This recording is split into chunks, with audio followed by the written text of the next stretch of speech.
नमस्कार साथियों, स्वागत है आप सबका हमारे वीडियो कंटेंट में। सीधा मुद्दे पर आ रहा हूं। देखिए, अभी जो फिलहाल स्थिति चल रही है ना, दोनों पार्टियों में टिकट को लेकर जिस तरीके का मंथन हो रहा है, तो आप समझिए कितना बड़ा मंथन हो रहा है, किस स्तर का मंथन हो रहा है। लगातार जो लोग उम्मीदवार हैं, जिन लोगों ने अपने बायोडाटा दिए हुए हैं, उन लोगों के मन में खलबली मच रही है। पिछले 15 दिन से 15-20 दिन हो गए बायोडाटा लिए हुए, तो जो पूरा तो श्राद्ध पक्ष निकल गया, बल्कि मैं कह रहा हूँ 25 दिन हो गए बायोडाटा लिए हुए, पूरा तो श्राद्ध पक्ष निकल गया जो 15 दिन का हो। उसके अलावा अभी ये बहुत सारे दिन ये नवरात्रा के निकल गए और अभी लोगों के मन में खलबली मची हुई है। अब अपनी वीडियो के माध्यम से मैं एक बहुत अच्छी चीज यहाँ बताने का प्रयास कर रहा हूँ कि ये मंथन चल रहा है, मंथन चल रहा है दोनों ही बड़ी पार्टियों का, कांग्रेस का और भारतीय जनता पार्टी का। मंथन ये चल रहा है, हम जिताऊ उम्मीदवार को ही टिकट दें, जिताऊ उम्मीदवार को ही टिकट दें। अब दोनों ही पार्टी ये चाह रही है कि जिताऊ उम्मीदवार हो। अरे एक तो हारना ही है ना, जिताऊ उम्मीदवार का तो कोई पार्ट नहीं, एक तो हारेगा ही ना उनमें से। चलो वो भी कोई बात नहीं, आप अपना प्रयास कर रहे हो, अच्छी बात है। लेकिन अभी जो हालात सामने आ रहे हैं उनमें आप ये समझिए, अल्टीमेटली देखना, आप भी यही हो, मैं भी यही हूं, पार्टियां उन्हीं लोगों उन्हीं चेहरों को सामने लेकर आएंगी जो चेहरे पिछले 15 साल से छाए हुए हैं। तो जो नए हैं, जो लोग कार्यकर्ता हैं, जो लोग जिनकी वजह से आपकी ये सुपर फास्ट एक्सप्रेस है ना राजनीति की, ये जो घूम रही है और ये जो दौड़ रही है, वो घूम रही है आपके पहियों के कारण। और पहिए कौन है? आपके कार्यकर्ता। और वो कार्यकर्ता हैं जो टिकट के लिए भगदौड़ करना चाहते हैं, प्रयास भी करते हैं, लेकिन उनका नंबर कतई ही नहीं आता। और वो बेचारे चिल्ला चिल्ला कर, परेशान हो आकर, और बेचारे अपने अपने अपनी व्यवस्थाओं को वापस ले लेते हैं। क्यों? और फिर वो लग जाते हैं उन्हीं कामों में, वो समर्पण भाव के साथ फिर वो लग जाते हैं। क्यों? क्योंकि उनको टिकट नहीं मिलती।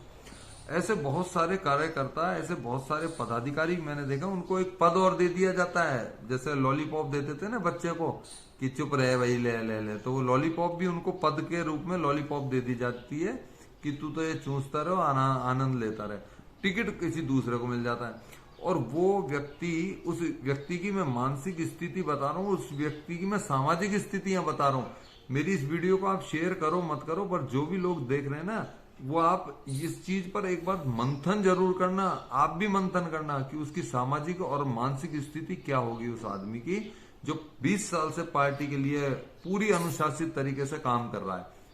टिकट में कहीं उसका दूर दूर तक कोई लेना देना नहीं है, टिकट उन्हीं को, वही जो चेहरे हैं ना जो परमानेंट बने हुए हैं। अब आप समझिए, वो व्यक्ति अपना घर का काम छोड़कर, अपने त्योहार का काम छोड़कर, अपने घर की शादी छोड़कर पार्टियों का काम करता है, और अल्टीमेटली वो पार्षद भी नहीं बन पाता। और जो उसके घर वाले हैं ना, वो भी उससे गलत तरीके से पेश आते हैं कि तूने किया क्या, मतलब तूने ये पार्टी में ही लगा रहा है और तेरे को मिला क्या। मतलब वो घर वाले भी उसको प्रताड़ित करते हैं। और पता है, मोहल्ले में या स्कीम में जिसमें वो रहता है, वहां उसकी क्या दुर्दशा होती है। उसको लोग नेताजी, भाई नेताजी इस नाम से पुकारते हैं, उसकी बेइज्जती करते हैं। और जिम्मेदार कौन है? पार्टी।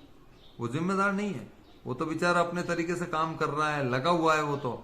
और उसको वो पार्षद भी नहीं बनता, बस मोहल्ले वाले उसको बेचारे को चिढ़ाते रहते हैं। जैसे वो निकलता है, आओ जी नेताजी और नेताजी, वो बस यूं करके वो बेचारा मायूस होकर अपनी ऊर्जा का दम तोड़कर, और अल्टीमेटली वो दम तोड़ देता है। मतलब दम का मतलब वो मरता नहीं है, पर वो राजनीतिक रूप से वो दम तोड़ देता है।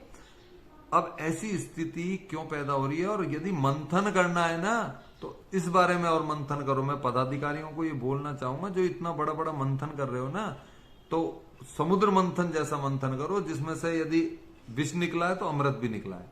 अब यहाँ आप मंथन कर रहे हो, और मैं गारंटी ले रहा हूँ इस मंथन से आप देख लेना, विष के अलावा कुछ नहीं निकलेगा, और वो विष जनता को पीना ही पड़ेगा। पिछले 20 साल 25 साल से तो मैं देखता आ रहा हूँ, वही गंदा विष निकलता है, और वही गंदा विष लोगों को पीना पड़ता है, और वही सारी समाज में आती है, और भ्रष्टाचार का बोलबाला बढ़ता है। अपनी अगली वीडियो में फिर हाजिर रहूंगा, तब तक के लिए जय हिंद, वंदे मातरम।